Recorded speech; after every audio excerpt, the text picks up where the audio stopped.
जय हिंद प्यारे साथियों, स्वागत है आप सभी का झारखंड माटी एजुकेशनल प्लेटफॉर्म पे। आइए कंप्यूटर के 1000 सीरीज में आज हम लोग जो बात करने वाले हैं वो प्रैक्टिस सेट 2 की बात करेंगे। कंप्यूटर के 1000 प्रश्न यहाँ पे हम लोगों ने सीरीज का स्टार्ट किया है। इसमें से आज हम लोग दूसरा सीरीज बात कर रहे हैं। प्रत्येक सीरीज में यानी प्रत्येक क्लास में जो एक प्रैक्टिस सेट होता है वो 100 प्रश्नों का होता है। आज हमारा ये प्रैक्टिस सेट नंबर 2 है ना। तो इसमें से हम लोग 101 से लेकर के 200 तक के प्रश्नों को आज हम लोग कवर करने वाले हैं। साथ ही साथ में प्रश्नों के साथ साथ कुछ इंपॉर्टेंट एक्स्ट्रा फैक्ट भी आपको बताते हुए हम लोग आगे बढ़ेंगे। चलिए तो शुरुआत करते हैं, आते हैं पहले सवाल पे। अगर आपने इस वीडियो को लाइक नहीं किया तो लाइक कर लीजिएगा। साथ ही साथ अगर चैनल पे नए तो चैनल को सब्सक्राइब कर लीजिएगा, क्योंकि जल्द ही इसमें हम लोग जो वो लाइव क्लास लेकर के आपके बीच में आने वाले हैं। इसीलिए आप लोग सब्सक्राइब जरूर इस चैनल को कर लीजिएगा। चलिए शुरुआत करते हैं, आते हैं पहले सवाल पे। आज का पहला सवाल है कि पांचवी पीढ़ी के कंप्यूटर की विशेषता क्या है। तो पांचवी पीढ़ी के कंप्यूटर की विशेषता की अगर बात करें, है ना, सबसे पहले तो याद रखिएगा कि पांचवी पीढ़ी के कंप्यूटर की विशेषता जो वो है कृत्रिम बुद्धि यानी आर्टिफिशियल इंटेलिजेंस। आर्टिफिशियल इंटेलिजेंस जो वो पांचवी पीढ़ी कंप्यूटर की विशेषताओं में से शामिल है। पांचवी पीढ़ी के कंप्यूटर अति छोटे और अति तीव्र होते हैं, यानी पांचवी पीढ़ी के जो कंप्यूटर है वो पहले के अपेक्षा काफ़ी छोटा और पहले जो स्लो होता था उसके अपेक्षा अभी जो वो काफ़ी तीव्र होता है। यही है वो पांचवी पीढ़ी के कंप्यूटर की कुछ विशेषताएं। जैसे IBM नोटबुक, पेंटियम PC, ये सुपर कंप्यूटर जो वो पांचवी पीढ़ी के ही कंप्यूटर हैं। साथ ही साथ आपको याद रखेंगे कि ULSI, SLSI, notebook, laptop, internet आदि का विकास जो हुआ है वो पांचवी पीढ़ी के अंतर्गत ही हुआ है। तो ये सारे फैक्टों को आपको ध्यान रखना है। अगला सवाल है कि प्रथम कंप्यूटर जिसमें स्टोरेज सुविधा थी। तो प्रथम कंप्यूटर कौन सा है जिसमें से स्टोरेज सुविधा थी। तो याद रखिएगा प्रथम कंप्यूटर SDEC था। कौन था?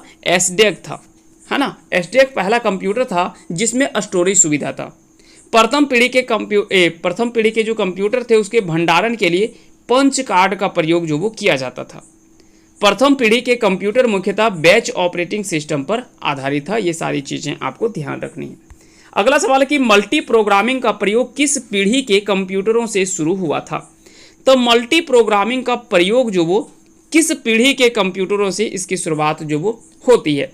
तो मल्टी प्रोग्रामिंग का प्रयोग जो वो तृतीय पीढ़ी के कंप्यूटरों से शुरू हुआ था।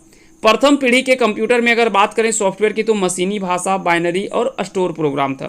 जबकि द्वितीय पीढ़ी में आता है हाई लेवल असेंबली भाषा यानी हाई लेवल जो वो assembly language, batch operating system, ये द्वितीय पीढ़ी के कंप्यूटर में आने वाले सॉफ्टवेयर थे। तृतीय पीढ़ी में उच्च स्तरीय भाषा का मानकीकरण होता है, टाइम शेयरिंग ऑपरेटिंग सिस्टम आता है। चौथी पीढ़ी में जबकि GUI, यूनिक और भाषा आदि आता है। जबकि वहीं पांचवी पीढ़ी के कंप्यूटर में इंटरनेट तथा मल्टीमीडिया सॉफ्टवेयर, पैरेलल प्रोसेसिंग, ये सभी चीज़ें जो वो पांचवी पीढ़ी के कंप्यूटर के समय में आता है। तो इसका सवाल का आंसर क्या हो जाएगा? तृतीय पीढ़ी में जो वो आपका मल्टी प्रोग्रामिंग का प्रयोग जो वो किस पीढ़ी से कंप्यूटर से शुरू हुआ। तो तृतीय पीढ़ी के कंप्यूटरों से मल्टी प्रोग्रामिंग का प्रयोग जो वो इसी पीढ़ी से शुरुआत होता है, तीसरी पीढ़ी से। अगला सवाल है कि मेन फ्रेम कंप्यूटर के लिए मल्टिक्स ऑपरेटिंग सिस्टम कहाँ बनाया गया। तो मेन फ्रेम कंप्यूटर के लिए मल्टिक्स ऑपरेटिंग सिस्टम जो वो बेल प्रयोगशाला में बनाया गया था। तो इसका सही आंसर हो जाएगा, वो हो जाएगा ऑप्शन डी। याद रखिएगा मल्टी प्रोग्रामिंग ऑपरेटिंग सिस्टम में एक साथ कई कार्यों को संपादित किया जा सकता है ना। मल्टी प्रोग्रामिंग मतलब एक से अधिक प्रोग्रामिंग को ऑपरेटिंग सिस्टम में एक साथ कई कार्यों को संपादित किया जा सकता है। टाइम शेयरिंग ऑपरेटिंग सिस्टम में एक साथ कई उपयोगकर्ताओं जिन्हें टर्मिनल भी कहते हैं, है ना, इंटरएक्टिव जो वो मोड पर कार्य करते हैं। तो दोनों चीज़ें आपको याद रखनी। एक हो गया मल्टी प्रोग्रामिंग ऑपरेटिंग सिस्टम, इसमें क्या होता है कि एक साथ कई कार्यों को संपादित किया जाता है। जबकि टाइम शेयरिंग ऑपरेटिंग सिस्टम जो होता है इसमें एक साथ कई उपयोगकर्ताओं, है ना, जिन्हें टर्मिनल भी कहा जाता है, उसको जो वो इंटरएक्टिव मोड पर कार्य करते हैं। मेन फ्रेम कंप्यूटर का दरअसल उपयोग जो होता है वो बड़ी बड़ी कंपनियों में, बैंक, रेलवे, आरक्षण अनुसंधान, अंतरिक्ष, जैसे आपका अंतरिक्ष विज्ञान हो गया, ये आदि क्षेत्रों में जो वो इसका उपयोग जो वो किया जाता है। चलिए आगे बढ़ते हैं, आते हैं अगले सवालों पे। अगला सवाल है कि बेसिक भाषा में वेरिएबल कितने प्रकार के होते हैं। बेसिक भाषा में वेरिएबल कितने प्रकार के होते हैं? तो याद रखेंगे इसका जो सही आंसर हो जाएगा वो हो जाएगा ऑप्शन ए, इसका राइट आंसर हो जाएगा, यानी आंकिक और स्ट्रॉन्ग।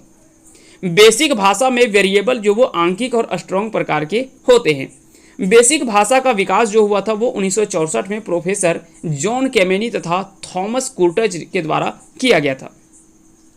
बेसिक भाषा का प्रयोग जो वो गणितीय और व्यावसायिक दोनों कार्यों के लिए किया जाता है।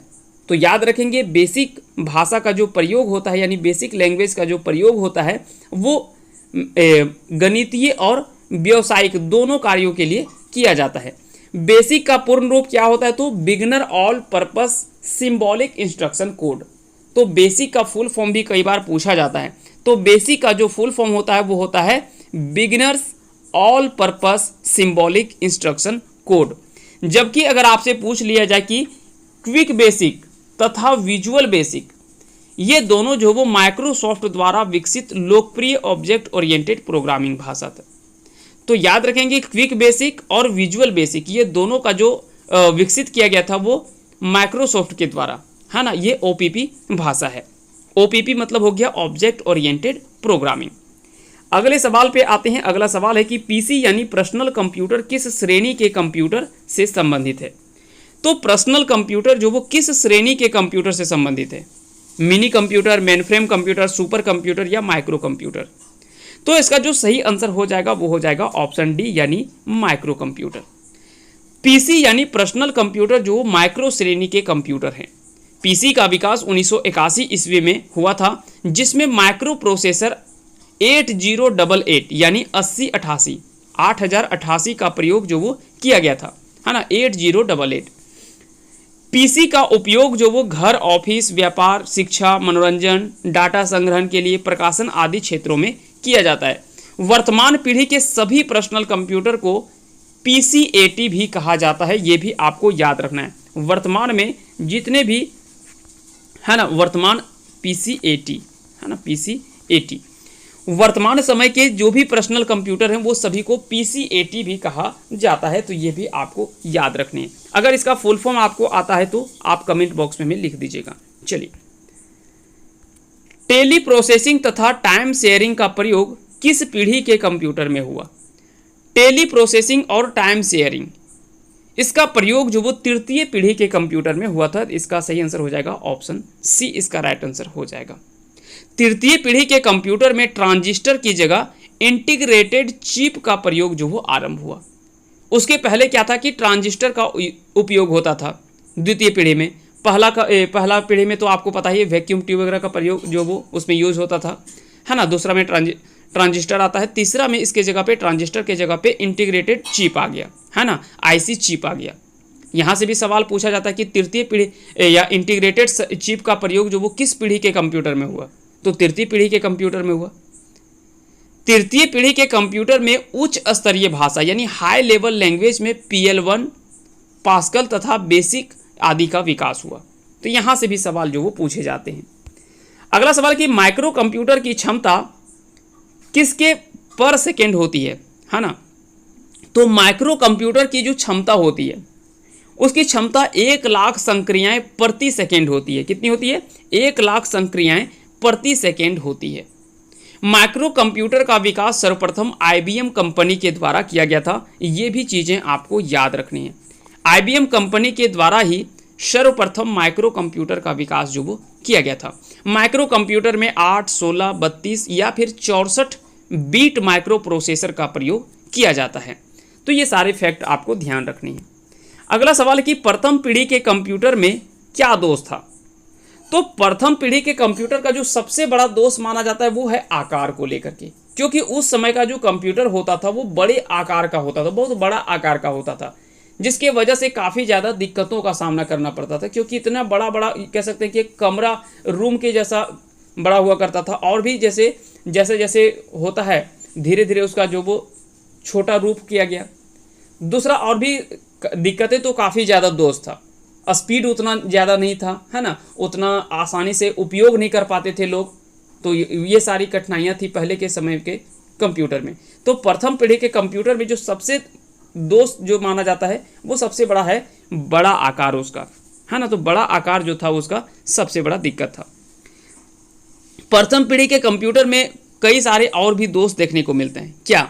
यह कंप्यूटर बहुत नाजुक और कम विश्वसनीय था।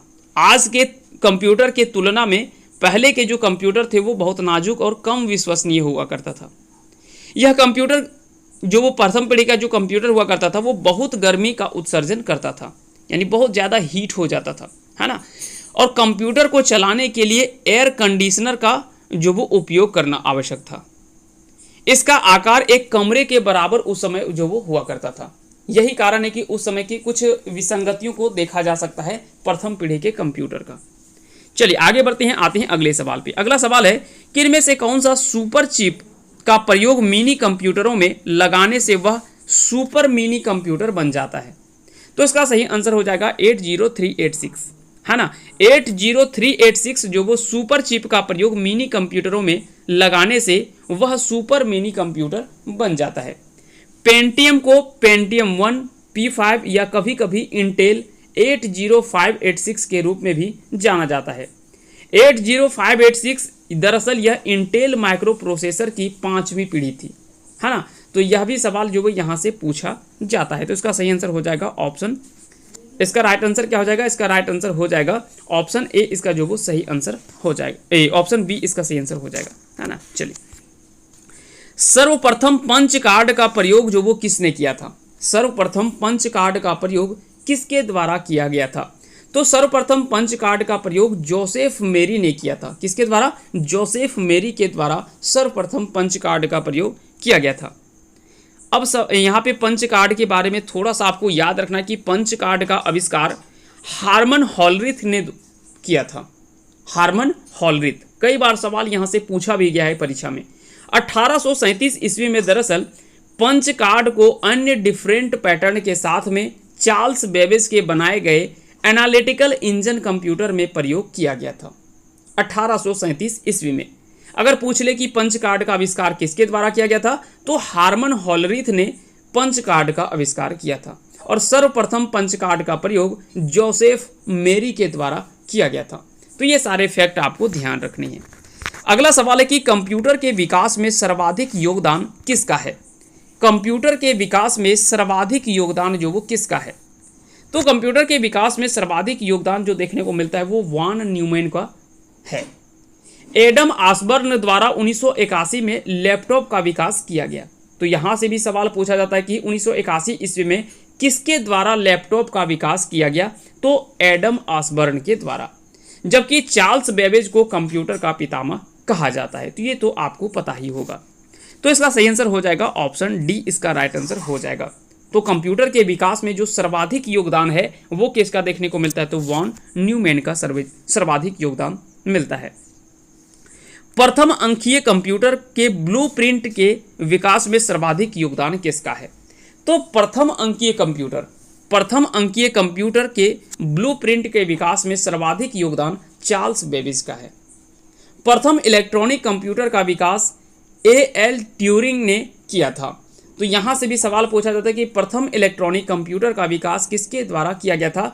तो A.L. ट्यूरिंग के द्वारा सर्वप्रथम इलेक्ट्रॉनिक कंप्यूटर का विकास किया गया था।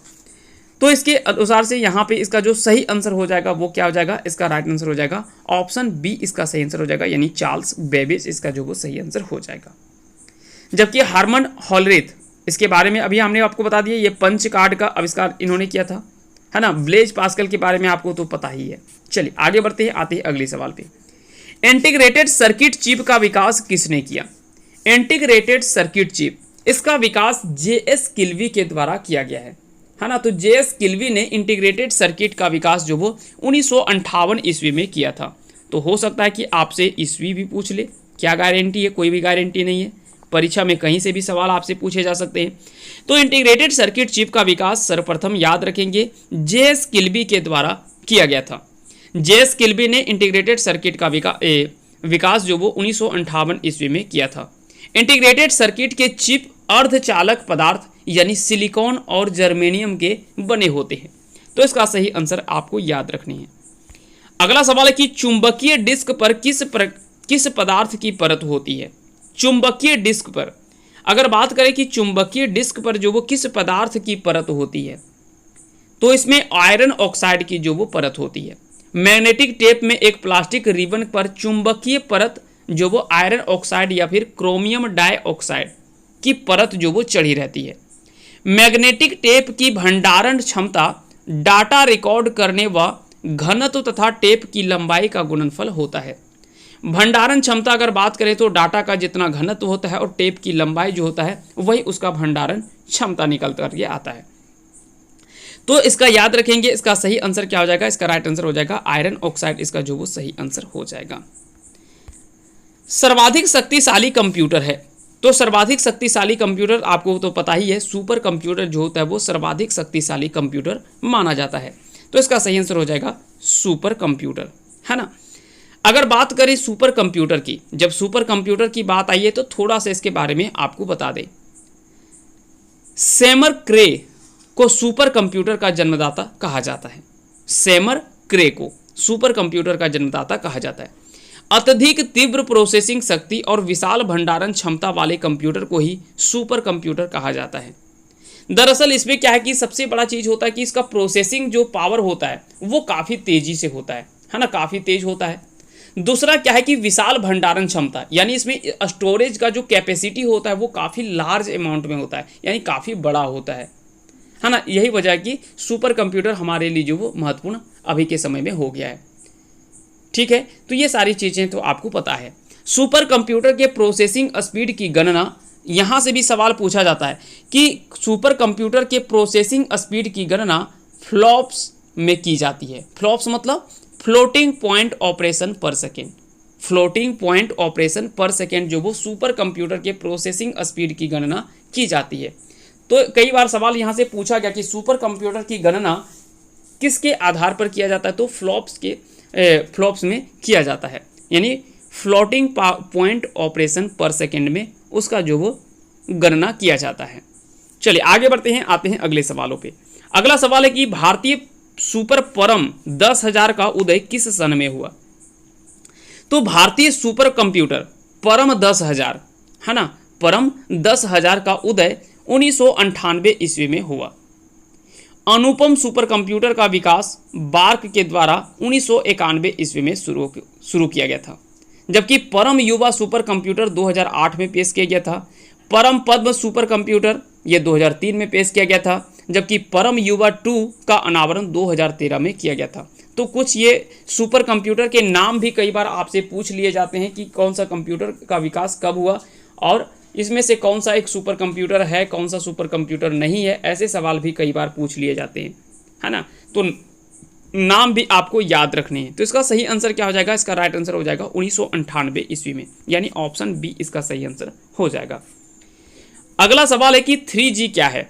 तो दरअसल यह 3G जो है वो क्या है, तो यह एक कह सकते हैं कि अगर बात करें कि ये क्या है ना, 3G जो है वो मोबाइल की तीसरी पीढ़ी है। क्या है, यह मोबाइल की तीसरी पीढ़ी है 3G। अब यहाँ पे 0G यानी रेडियो फोन या टैक्सी फोन आदि का उपयोग को जो वो केवल बेसिक वॉयलेबल संचार के लिए किया गया था। यह तकनीक जो वो सर्वप्रथम 1971 ईस्वी में फिनलैंड में इस्तेमाल की गई थी, जबकि 1G यानी प्रथम पीढ़ी के तार रहित टेलीफोन प्रौद्योगिकी को संदर्भित करता है, जबकि 2G द्वितीय पीढ़ी को जो वो संदर्भित करता है। यह मजबूत डिजिटल सिग्नल पर कार्य करते हैं, जबकि 2.5G आया, फिर 2.7G, फिर उसके बाद 3G आता है ना।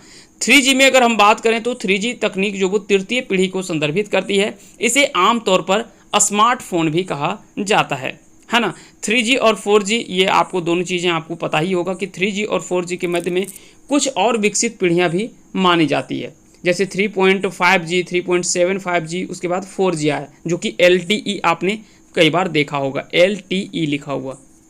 कई बार यहाँ से पूछा जाता है कि LTE का फुल फॉर्म क्या है, तो long term evolution plus HSPA, एक और नाम आपने सुना होगा HSPA, high speed packet access, plus एक और आपने सुना होगा वोल्ट, है ना, वोल्ट आपने सुना होगा। ठीक है, तो अगर यहाँ पे इसका भी फुल फॉर्म भी कई बार पूछा जाता है, तो voice over long term evolution, voice over long term evolution आदि की मैजिक जो वो भी कहा जाता है 4G को। तो यहाँ से भी कई बार सवाल जो वो पूछा जाता है 3G 4G 5G, यहाँ से ये सब चीज़ें आपको याद रखनी है।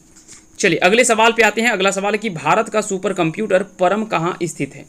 भारत का सुपर कंप्यूटर परम जो वो कहाँ पर स्थित है, तो इसका सही आंसर हो जाएगा ऑप्शन बी यानी पुणे। पुणे इसका राइट आंसर हो जाएगा। भारत का सुपर कंप्यूटर परम जो वो पुणे में स्थित है। परम सिवाय सुपर कंप्यूटर को IIT BHU में स्थापित किया गया है, जबकि प्रत्यूष सुपर कंप्यूटर को भारतीय मौसम विज्ञान संस्थान पुणे में लगाया गया है। एक और आपको याद रखना कि विजय पांडुरंग भटकर को जो भारतीय सुपर कंप्यूटर का जनक कहा जाता है। कई बार सवाल यहाँ से पूछा गया है कि भारतीय सुपर कंप्यूटर का जनक किसे कहा जाता है, तो विजय पांडुरंग भटकर, है ना। नहीं कुछ याद है तो कम से कम विजय भटकर जरूर आप याद रखेंगे, है ना। विजय भटकर ये नाम जरूर आप याद रखेंगे। चलिए आगे बढ़ते हैं, आते हैं अगले सवालों पे। अगला सवाल है कि इनमें से कौन सा एक माइक्रो प्रोसेसर आधारित कंप्यूटर डिवाइस है। तो पर्सनल कंप्यूटर एक माइक्रो प्रोसेसर आधारित कंप्यूटर डिवाइस है। कैनबैक 1 जो कि 1971 में लॉन्च किया गया पहला जो वो पर्सनल कंप्यूटर था, जबकि प्रथम IBM PC में इंटेल 8086 माइक्रो प्रोसेसर लगा हुआ था। तो ये सारी चीज़ें आपको पता ही होगा। इसका सही आंसर क्या हो जाएगा, इसका सही आंसर हो जाएगा पर्सनल कंप्यूटर एक माइक्रो प्रोसेसर, है ना। तो इसका सही आंसर हो जाएगा ऑप्शन ए। आपके कंप्यूटर में निम्नलिखित में से कौन सा मेमोरी दर्शाता है। आपके कंप्यूटर में निम्नलिखित में से कौन सा मेमोरी जो वो दर्शाता है। तो कंप्यूटर में जो वो रैम मेमोरी दर्शाता है। कौन सा रैम मेमोरी दर्शाता है। रैम का फुल फॉर्म क्या होता है, तो रैम का फुल फॉर्म होता है रैंडम एक्सेस मेमोरी, जबकि लेन का फुल फॉर्म क्या होता है, लोकल एरिया नेटवर्क होता है। एक और पूछा जाता है कि रोम का फुल फॉर्म क्या होता है, तो रीड ओनली मेमोरी होता है, जबकि USB का फुल फॉर्म यूनिवर्सल सीरियल बस होता है। ठीक है, तो ये सारी चीज़ें आपको ध्यान रखनी है। अगला सवाल है कि असेंबली भाषा कंप्यूटर की किस पीढ़ी की देन है। असेंबली भाषा जो वो कंप्यूटर के किस पीढ़ी की देन मानी जाती है। तो असेंबली भाषा जो वो कंप्यूटर की प्रथम पीढ़ी की देन है ना। असेंबली भाषा जो वो कंप्यूटर की पहली पीढ़ी की देन है। असेंबली भाषा का आविष्कार डॉक्टर ग्रेस हॉफर के द्वारा 1952 ईस्वी में किया गया था। प्रथम पीढ़ी के कंप्यूटर में आपको पता होगा कि उस समय वैक्यूम ट्यूब का उपयोग किया गया था। ENIAC और यूनिवैक तथा IBM के मार्क 1 जो वो प्रथम पीढ़ी के कंप्यूटर के उदाहरण के स्वरूप में देखने को मिलता है। तो असेंबली भाषा कंप्यूटर के किस पीढ़ी की देन है, तो इसका जो सही आंसर हो जाएगा वो हो जाएगा प्रथम पीढ़ी के कंप्यूटर की देन है। अगला सवाल है कि अरिथमोमीटर का आविष्कार जो वो किसके द्वारा आविष्कार किया गया था। तो चार्ल्स जेवियर, थॉमस डी कोलमार, है ना, इन्हीं के द्वारा। और ऑरिथमोमीटर का आविष्कार जो वो चार्ल्स जेवियर, थॉमस डी कोलमार के द्वारा किया गया था। ऐसी कंप्यूटर प्रणालियां जो बिना किसी विभेद के निर्देश तथा डेटा एक ही स्मृति यानी मेमोरी इकाई में संग्रहित करती है, संरचना पर आधारित होती है। इसका सही आंसर क्या हो जाएगा, इसका राइट आंसर हो जाएगा वॉन न्यूमैन इसका जो वो सही आंसर हो जाएगा। वॉन न्यूमैन संरचना पर आधारित होती है। अगला सवाल है कि निम्न में से कौन सा एक प्रकार का पर्सनल कंप्यूटर नहीं है। तो इनमें से कौन सा एक कंप्यूटर जो वो पर्सनल कंप्यूटर के अंतर्गत नहीं आता है। तो याद रखेंगे मेन फ्रेम कंप्यूटर जो वो पर्सनल कंप्यूटर के क्षेत्र में जो वो नहीं आता है। तो इसका सही आंसर हो जाएगा ऑप्शन डी। द्वितीय पीढ़ी के कंप्यूटर किस पर आधारित है। तो द्वितीय पीढ़ी के कंप्यूटर जो वो आधारित है वो किस पर आधारित है। तो अभी हमने थोड़ी देर पहले बात किया था कि ट्रांजिस्टर पर जो वो द्वितीय पीढ़ी के कंप्यूटर आधारित है। पहला जो था वो था वैक्यूम ट्यूब, है ना, यहाँ से भी कई बार सवाल पूछा जाता है वैक्यूम ट्यूब। ठीक है, दूसरा पूछा जाता है कि द्वितीय पीढ़ी के कंप्यूटर पर किस पर आधारित है, तो वो माना जाता है ट्रांजिस्टर, द्वितीय पीढ़ी के ट्रांजिस्टर पर, और पहला जो वो वैक्यूम ट्यूब पर। तीसरा आदि से तो आगे तो पता ही होगा, IC चिप वगैरह का प्रयोग जो वो होने लगा तीसरा पीढ़ी से, चौथी पीढ़ी में कुछ आता है ना। तो ये सारी चीज़ें आपको याद रखनी है। प्रथम पीढ़ी के कंप्यूटर सिस्टम का आधार क्या है। प्रथम पीढ़ी के कंप्यूटर सिस्टम का आधार जो वो क्या है। तो इसका सही आंसर हो जाएगा ऑप्शन बी इसका, यानी वैक्यूम ट्यूब आधारित जो वो इसका सही आंसर हो जाएगा, है ना। तो वैक्यूम ट्यूब आधारित इसका सही आंसर हो जाएगा।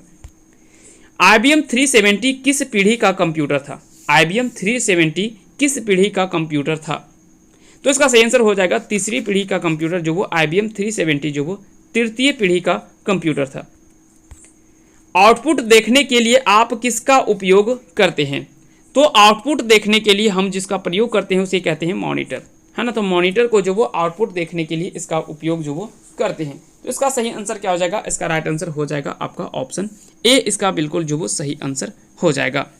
चलिए आगे बढ़ते हैं, आते हैं अगले सवालों पे। अगला सवाल है कि कंप्यूटर पर इंफॉर्मेशन किसके रूप में स्टोर किया जाता है? कंप्यूटर पर इंफॉर्मेशन जो वो किसके रूप में स्टोर किया जाता है? तो इसका सही आंसर क्या हो जाएगा? इसका राइट आंसर हो जाएगा ऑप्शन बी, यानी डिजिटल डाटा। डिजिटल डाटा के आधार पर जो वो इसका प्रयोग किया जाता है ना। तो ये सारी चीज़ें आपको याद रखनी है। चलिए आगे बढ़ते हैं और आते हैं अगले सवालों पे। अगला सवाल है कि कंप्यूटर के भाग जो जोड़, घटाव, गुना, भागा तथा तुलनात्मक कार्य करता है तो वह क्या कहलाता है? तो याद रखेंगे अरिथमेटिक एंड लॉजिक यूनिट, है ना। अरिथमेटिक एंड लॉजिक यूनिट यानी ALU। ALU इसका नाम आपको याद रखनी है। यहाँ से भी कई बार सवाल जो वो आपसे पूछे जाते हैं, डायरेक्टली नहीं तो इनडायरेक्टली सवाल यहाँ से जरूर बनते हैं, इसलिए इन सारी चीज़ों को आपको जरूर ध्यान रखनी है। अगला सवाल है कि ENIAC क्या है? ENIAC क्या है? तो याद रखेंगे इसका सही आंसर क्या हो जाएगा? इसका सही आंसर हो जाएगा एक बाइनरी ऑटोमेटिक कंप्यूटर। एक बाइनरी ऑटोमेटिक कंप्यूटर है ENIAC। प्रमुख मेमोरी किसके समन्वय से कार्य करती है? प्रमुख जो मेमोरी होती हैं वो किसके समन्वय से? तो CPU के समन्वय से जो वो कार्य करती है। जब कंप्यूटर इनपुट और आउटपुट की बात होती है तब इनपुट का संदर्भ क्या है? जब कंप्यूटर इनपुट और आउटपुट की बात होती है तब इनपुट का संदर्भ जो वो होता है वो क्या होता है? तो याद रखेंगे डाटा या जानकारी जिसे कंप्यूटर में एंटर या प्रवेशित किया गया है, या तो फिर डाटा का प्रेषण जिसे कंप्यूटर में इनपुट किया गया है। तो इसका सही आंसर हो जाएगा ऑप्शन डी, इसका राइट आंसर हो जाएगा बी और सी दोनों। कौन सा डिवाइस आपके कंप्यूटर को दूसरे कंप्यूटर से टेलीफोन पर बात करने और इंटरनेट एक्सेस करने देता है? तो इसका राइट आंसर हो जाएगा ऑप्शन सी, यानी मॉडेम। आपके कंप्यूटर में बनी परमानेंट मेमोरी को क्या कहते हैं? तो परमानेंट मेमोरी को हम लोग क्या कहते हैं? उसे कहते हैं रोम, इसका सही आंसर हो जाएगा। अगला सवाल है कि कंप्यूटर की प्रोसेसिंग स्पीड पर घटाया एवं बढ़ाया जा सकता है। कंप्यूटर की प्रोसेसिंग स्पीड पर बढ़ाया एवं घटाया जा सकता है। तो याद रखेंगे टर्बो स्विच इसका जो वो सही आंसर हो जाएगा। अगला सवाल है कि इनपुट, आउटपुट और प्रोसेसिंग डिवाइस का समूह जो वो किसका निरूपण करता है? इनपुट, आउटपुट और प्रोसेसिंग डिवाइसों का समूह का निरूपण कौन करता है? तो इसका राइट आंसर हो जाएगा वो हो जाएगा कंप्यूटर सिस्टम। कंप्यूटर सिस्टम जो हो इसका सही आंसर हो जाएगा। अगला सवाल है कि उस फ्रांसीसी का क्या नाम था जिसने वस्त्र बनाने वाली मशीन के डिजाइन से पंच कार्ड मशीन बनाई थी? तो उस फ्रांसीसी व्यक्ति का नाम यहाँ पे पूछा जा रहा है कि उस फ्रांसीसी का नाम क्या था जिसने वस्त्र बनाने वाली मशीन के डिजाइन से पंच कार्ड मशीन बनाई? तो इसका राइट आंसर हो जाएगा जोसेफ जैकवार्ड। जोसेफ जैकवार्ड के द्वारा यह काम जो वो किया गया। वर्तमान कंप्यूटर निम्न में से किस पर आधारित है? वर्तमान कंप्यूटर निम्न में से किस पर आधारित है? तो इसका सही आंसर हो जाएगा ग्रेगोरियन, है ना, ग्रेगोरियन कैलेंडर पर आधारित है। वह कंप्यूटर जिसका निर्माण प्रथम पीढ़ी कंप्यूटर से पहले हुआ था। वह कंप्यूटर जिसका निर्माण प्रथम पीढ़ी के कंप्यूटर से पहले हुआ था। तो इसका सही आंसर क्या हो जाएगा? वह कंप्यूटर जिसका निर्माण प्रथम पीढ़ी कंप्यूटर से पहले हुआ था। तो इसका सही आंसर हो जाएगा ऑप्शन सी, यानी इलेक्ट्रिकल। इसका सही आंसर हो जाएगा ऑप्शन सी, इसका राइट आंसर हो जाएगा यानी इलेक्ट्रिकल। चलिए आगे बढ़ते हैं, आते हैं अगले सवालों पे। अगला सवाल है कि इनमें से कौन पीसी की व्याख्या करता है? इनमें से कौन पीसी की व्याख्या करता है? तो इसका याद रखेंगे, सभी स्टाफ के लिए स्वतंत्र कंप्यूटर, हर स्टाफ के लिए उपलब्ध पर्सनल कंप्यूटर जिसका डाटा लेयर सिस्टम से प्राप्त हो सके और स्व उत्पादकता से वृद्धि कर सके, और पेंटियम द्वारा निर्मित कंप्यूटर। इनमें से पीसी की व्याख्याता जो वो ये सभी चीज़ें करता है। तो इसका सही आंसर हो जाएगा ऑप्शन डी, इसका राइट आंसर हो जाएगा। विश्व का सबसे पहले सुपर कंप्यूटर कब बना था? विश्व का सबसे पहला सुपर कंप्यूटर जो वो कब बना था? याद रखिएगा 1976 ईस्वी में विश्व का सबसे पहला सुपर कंप्यूटर जो वो बना हुआ था। सबसे तेज कंप्यूटर होता है, सबसे तेज कंप्यूटर इनमें से कौन सा होता है? तो यहाँ पे सही आंसर हो जाएगा सुपर कंप्यूटर जो वो सबसे तेज चलने वाली कंप्यूटर है। परम एक सुपर कंप्यूटर है, परम एक सुपर कंप्यूटर है। तो इसका सही आंसर क्या हो जाएगा? इसका राइट आंसर हो जाएगा भारत द्वारा निर्मित, भारत द्वारा निर्मित इसका जो वो सही आंसर हो जाएगा। इंस्ट्रक्शन के समूह जो कंप्यूटर को निर्देशित करता है उसे क्या कहते हैं? तो याद रखेंगे इसका सही आंसर क्या हो जाएगा? प्रोग्राम इसका जो वो राइट आंसर हो जाएगा। आकार के आधार पर कंप्यूटर के कौन से प्रकार नहीं है? आकार के आधार पर कंप्यूटर के कौन से प्रकार जो वो नहीं है? तो इसका सही आंसर क्या हो जाएगा? इसका राइट आंसर हो जाएगा ऑप्शन डी, यानी ऑप्टिकल कंप्यूटर, है ना। ऑप्टिकल कंप्यूटर जो वो आकार के आधार पर कंप्यूटर का यह एक प्रकार नहीं है। अगला सवाल है कि अंकीय कंप्यूटर किसकी गणनाएं प्रति सेकंड कर सकता है? कितनी गणनाएं, है ना। तो अंकीय कंप्यूटर जो होता है, अंकीय कंप्यूटर जो होता है वो करोड़ों गणनाएं, है ना, करोड़ों करोड़ गणनाएं प्रति सेकंड जो वो कर सकता है। अगला सवाल है कि सुपर मिनी कंप्यूटर में कितनी संक्रियाएं प्रति सेकंड समाहित होती है? तो इसका सही आंसर हो जाएगा ऑप्शन बी, यानी 5 लाख, है ना, 5 लाख संक्रियाएं जो वो समाहित होती है। माइक्रो कंप्यूटर में जो नहीं आते हैं उनका नाम है। तो माइक्रो कंप्यूटर में जो नहीं आते हैं उनका नाम क्या है? इसका सही आंसर हो जाएगा एटॉमिक कंप्यूटर। एटॉमिक कंप्यूटर जो वो माइक्रो कंप्यूटर में जो वो नहीं आता है। तो इसका सही आंसर हो जाएगा ऑप्शन डी, इसका राइट आंसर हो जाएगा। कंप्यूटर में जो भी डाटा फील्ड यानी फीड किया जाता है उस कंप्यूटर के जिस हिस्से में दिखता है वह क्या कहलाती है? तो वो कहलाती है स्क्रीन। क्या कहलाती है? वह स्क्रीन जो वो कहलाती है। पहला व्यापारिक डेस्कटॉप कंप्यूटर था, पहला व्यापारिक डेस्कटॉप कंप्यूटर जो था वो कौन सा था? तो याद रखेंगे इसका सही आंसर क्या हो जाएगा? एप्पल 2। एप्पल 2 जो है वो उस समय का, है ना, उस समय का पहला व्यापारिक डेस्कटॉप जो वो कंप्यूटर था, तो जिसको जो वो भेजा। तो इसका सही आंसर क्या हो जाएगा? इसका राइट आंसर हो जाएगा एप्पल 2, इसका जो वो सही आंसर हो जाएगा। इनमें से कौन एक सेंट्रल कंप्यूटर है जो बहुत से पीसीज यानी वर्क स्टेशंस और अन्य कंप्यूटरों के लिए डाटा और प्रोग्रामों को कलेक्शन होल्ड करता है? तो इसका सही आंसर हो जाएगा ऑप्शन डी, यानी सर्वर। सर्वर इसका जो वो सही आंसर हो जाएगा। आपके कंप्यूटर को बनाने वाले फिजिकल कंपोनेंट को क्या कहते हैं? आपके कंप्यूटर को बनाने वाले फिजिकल कंपोनेंट को क्या कहा जाता है? तो उसे कहा जाता है हार्डवेयर। क्या कहा जाता है? उसे हार्डवेयर कहा जाता है। कंप्यूटर की भाषा में बम का तात्पर्य है। तो कंप्यूटर की भाषा में बम का जो तात्पर्य है वो क्या है? तो इसका सही आंसर हो जाएगा एक ऐसा प्रोग्राम जो डिस्क को खराब करने की मंशा से रोपित किया जाता है। तो इसका सही आंसर हो जाएगा ऑप्शन ए। ऑपरेटर के द्वारा गए कार्य कंप्यूटर के किस भाग में दिखाई देते हैं? तो इसका सही आंसर क्या हो जाएगा? इसका सही आंसर हो जाएगा ऑप्शन बी, यानी वीडियो। वीडियो इसका जो वो सही आंसर हो जाएगा। निम्नलिखित में से किस समूह में केवल आउटपुट डिवाइस है? निम्नलिखित में से किस समूह में केवल आउटपुट डिवाइस है? तो इसका सही आंसर हो जाएगा प्लॉटर, प्रिंटर और मॉनिटर। आउटपुट क्या है? आउटपुट जो वो क्या होता है? तो आउटपुट वह जो प्रोसेसर जो वो यूजर को दे। तो आउटपुट क्या है? तो आउटपुट जो वो वह चीज़ है जो प्रोसेसर जो वो यूजर को दे, है ना। तो इसका सही आंसर हो जाएगा ऑप्शन डी। व्यक्तिगत कंप्यूटर हेतु जिसे सबसे साधारण स्टोरेज डिवाइस उपकरण है वो कौन सा है? तो इसका सही आंसर हो जाएगा hard disk drive. Hard disk drive इसका जो वो सही आंसर हो जाएगा। कंप्यूटर्स के लिए निम्न में से कौन से डिजिटल इनपुट डिवाइसेस उपकरण है? कंप्यूटर के लिए निम्नलिखित में से कौन से डिजिटल इनपुट डिवाइसेस, है ना, इसका सही आंसर क्या हो जाएगा, कंप्यूटर के लिए, है ना, निम्न में से कौन से डिजिटल इनपुट डिवाइसेस उपकरण हैं। तो इसका सही आंसर हो जाएगा ऑप्शन डी, यानी ये सभी डिजिटल कॉमकॉर्डर, माइक्रोफोन और स्कैनर। इसका सही आंसर हो जाएगा ऑप्शन डी। किस मेमोरी में लिखी हुई सूचनाएं माइक्रो प्रोसेसर द्वारा केवल पढ़ी जा सकती है।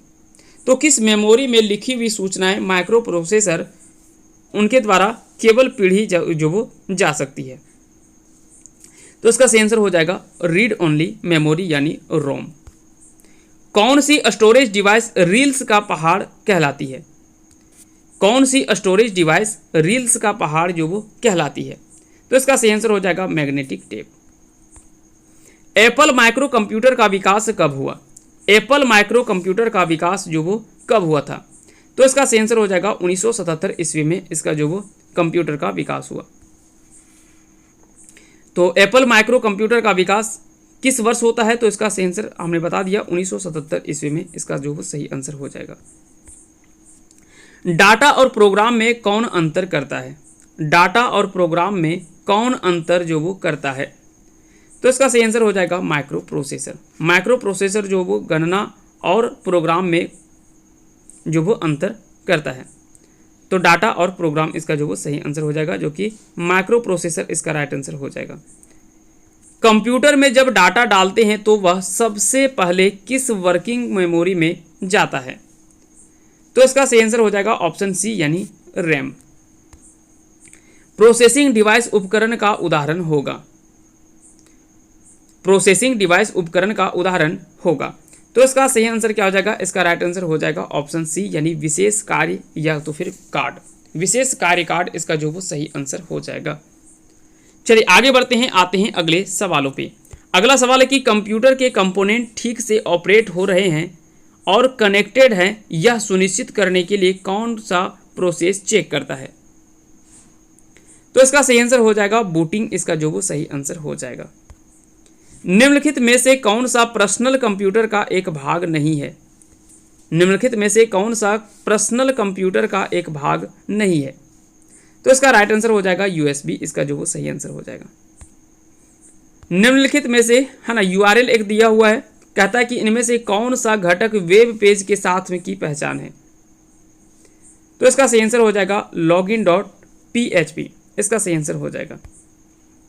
निम्नलिखित में से कौन सा सुपर कंप्यूटर नहीं है। इनमें से कौन सा एक सुपर कंप्यूटर नहीं है। तो बता दें कि पीडीए एक। बढ़ते हैं, आते हैं अगले सवालों पे। 2007 में टाटा समूह द्वारा निर्मित सुपर कंप्यूटर का नाम बताएं। 2007 में टाटा समूह के द्वारा इसका निर्माण किया गया था, उस सुपर कंप्यूटर का नाम आपसे पूछा जा रहा है, क्योंकि आपको पता है कि टाटा अभी चर्चा में है, इसलिए यहां से भी सवाल आपके आने वाले परीक्षाओं में पूछे जा सकते हैं। तो इसका सही आंसर हो जाएगा एका। एका 2007 में टाटा समूह के द्वारा इसका निर्माण या कह सकते हैं इसका किया गया था, है ना। 2007 में टाटा समूह द्वारा ही निर्मित सुपर कंप्यूटर का नाम किया गया था। इसका सही आंसर हो जाएगा एका। Desktop computer, laptop computer, tablet और स्मार्टफोन, इनमें से किसके विभिन्न प्रकार हैं। ये सभी किसके विभिन्न प्रकार हैं। तो माइक्रो कंप्यूटर के। माइक्रो कंप्यूटर के ही desktop computer, laptop computer, tablet और स्मार्टफोन, इनमें से किसके विभिन्न प्रकार हैं। तो ये सभी माइक्रो कंप्यूटर के विभिन्न प्रकार हैं। घरेलू उपयोग हेतु सर्वप्रथम छोटे कंप्यूटर का डिजाइन किसने तैयार किया था। तो इसका सही आंसर हो जाएगा जॉन ब्लैंकेन बेकर, है ना। जॉन ब्लैंकेन बेकर ने ही घरेलू उपयोग हेतु सर्वप्रथम छोटे कंप्यूटर का डिजाइन इसने तैयार किया था। मैक एक प्रकार का पर्सनल कंप्यूटर है जिसे किसके द्वारा निर्मित किया गया है। तो इसका सही आंसर हो जाएगा ऑप्शन डी, इसका राइट आंसर हो जाएगा, यानी एप्पल इसका सही आंसर हो जाएगा। डाटा प्रोसेसिंग का अर्थ क्या है। डाटा प्रोसेसिंग का अर्थ क्या है। तो डाटा प्रोसेसिंग का अर्थ वाणिज्यिक उपयोग के लिए जानकारी तैयार करना, इसका सही आंसर हो जाएगा ऑप्शन डी। आईसी का अर्थ क्या है। आईसी का अर्थ है, तो आईसी का अर्थ आपको पता है कि इंटीग्रेटेड सर्किट, इसका सही आंसर हो जाएगा। कंप्यूटर क्या है। कंप्यूटर क्या है। तो बता दें कि यह एक इलेक्ट्रॉनिक मशीन है ना। जनरल पर्पस एप्लीकेशन और स्पेशल पर्पस एप्लीकेशन को एड्रेस करने के लिए विशेषतः डिजाइन किए गए प्रोग्रामों को क्या कहते हैं? तो इसका सही आंसर हो जाएगा एप्लीकेशन सॉफ्टवेयर, इसे जो वो कहा जाता है ना। तो इसका सही आंसर क्या हो जाएगा? एप्लीकेशन सॉफ्टवेयर, इसका जो वो सही आंसर हो जाएगा। निम्न में से कौन सा सीपीयू का भाग है? तो इसका सही आंसर क्या हो जाएगा? इसका राइट आंसर हो जाएगा ALU, है ना। ALU इसका जो वो सही आंसर हो जाएगा, अरिथमेटिक लॉजिक यूनिट, है ना। तो इसका सही आंसर हो जाएगा ALU। अगला सवाल है कि इनमें से कौन सा नहीं होता तो कंप्यूटर बूट नहीं कर सकता है ना। इनमें से क्या नहीं हो जिससे कंप्यूटर बूट जो वो नहीं कर सकता है? तो इसका सही आंसर हो जाएगा ऑपरेटिंग सिस्टम। ऑपरेटिंग सिस्टम जो वो ना ही तो कंप्यूटर बूट जो वो नहीं कर सकता है इसके बिना। कंप्यूटर के संदर्भ में ALU का तात्पर्य क्या है? कंप्यूटर के संदर्भ में ALU का तात्पर्य है अरिथमेटिक लॉजिक यूनिट, इसका जो वो सही आंसर हो जाएगा। CD का पूरा नाम क्या है? कॉम्पैक्ट डिस्क, ये आपने अच्छे से पहले से पढ़ रखा होगा। GUI का पूरा नाम क्या है? GUI का पूरा नाम क्या है? तो याद रखेंगे इसका सही आंसर क्या हो जाएगा? इसका सही आंसर हो जाएगा graphics user interface. Graphics user interface इसका जो वो सही आंसर हो जाएगा। CU का पूरा नाम क्या है? तो CU का पूरा नाम, इनके बढ़ते हैं, आते हैं अगले सवालों पे। अगला सवाल है कि माइक्रो कंप्यूटर को क्या कहते हैं?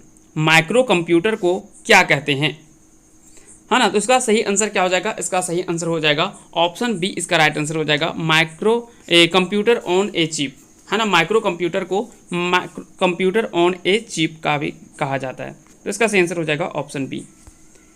किस प्रकार की मेमोरी प्रोसेसर के सबसे करीब से कनेक्टेड है? किस प्रकार की मेमोरी प्रोसेसर के सबसे करीब से कनेक्टेड है? तो इसका सही आंसर हो जाएगा मेन मेमोरी। मेन मेमोरी जो होता है वो प्रोसेसर के सबसे करीब से कनेक्टेड होता है, मेन मेमोरी। अरिथमेटिक ऑपरेशन क्या है? तो इसका सही आंसर आपको याद रखना है, जोड़ घटाव गुना और भाग होता है ना। तो अरिथमेटिक ऑपरेशन जो वो जोड़ घटाव गुना भाग होता है। अगला सवाल है कि इंटेल द्वारा किस कंप्यूटर पुर्जे का निर्माण जो वो किया जाता है? इंटेल द्वारा किस कंप्यूटर पुर्जे का निर्माण जो वो किया जाता है? तो इसका सही आंसर हो जाएगा माइक्रो प्रोसेसर, है ना। माइक्रो प्रोसेसर इंटेल द्वारा ही तैयार किया जाता है, जो कि कंप्यूटर पुर्जे का निर्माण किया जाता है। अगला सवाल है कि कंप्यूटर का सबसे महत्वपूर्ण भाग है। कंप्यूटर का सबसे महत्वपूर्ण भाग जो माना जाता है वो CPU को माना जाता है ना। सेंट्रल प्रोसेसिंग यूनिट, CPU को जो वो कंप्यूटर का सबसे महत्वपूर्ण भाग माना जाता है।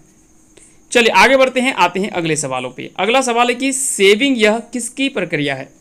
तो सेविंग बता दें कि यह जो है वो मेमोरी से स्टोरेज माध्यम तक दस्तावेज कॉपी करने की एक प्रक्रिया है। तो सेविंग जो है वो यह मेमोरी से स्टोरेज माध्यम तक दस्तावेज कॉपी करने की ही एक प्रक्रिया है। अगला सवाल है कि निम्न में से कौन सा कॉलम, है ना, कौन सा कॉमन डाटा एलिमेंटों को छोटे से बड़े के क्रम में लगाता है? अब देखिए यहाँ पे क्या है कि फिर से एक बार सवाल हम पढ़ लेते हैं। कहता है निम्न में से कौन सा कॉमन डाटा एलिमेंटों को छोटे से बड़े के क्रम में लगाता है? तो इसका सही आंसर जो हो जाएगा वो हो जाएगा कैरेक्टर, फील्ड, रिकॉर्ड, फाइल और डेटाबेस। इसका सही आंसर हो जाएगा ऑप्शन सी, इसका राइट आंसर हो जाएगा। अगला सवाल है कि कंप्यूटर का बुनियादी संरचना यानी कंप्यूटर का बेसिक आर्किटेक्चर का विकास किया था। तो कंप्यूटर का जो बुनियादी संरचना है ना, कंप्यूटर का बुनियादी संरचना का जो वो शुरुआत जो या विकास जो किया था वो चार्ल्स बेबेज के द्वारा किया गया था। निम्नलिखित में से कौन सबसे बड़ा, सबसे तेज और सबसे महंगा कंप्यूटर है? तो आप सभी को पता है कि सबसे बड़ा यानी सुपर कंप्यूटर जो है वो सबसे बड़ा, सबसे तेज और सबसे महंगा कंप्यूटर अभी के हिसाब से देखा जाए तो सुपर कंप्यूटर है। इसका जो सही आंसर हो जाएगा वो ऑप्शन बी, इसका राइट आंसर हो जाएगा।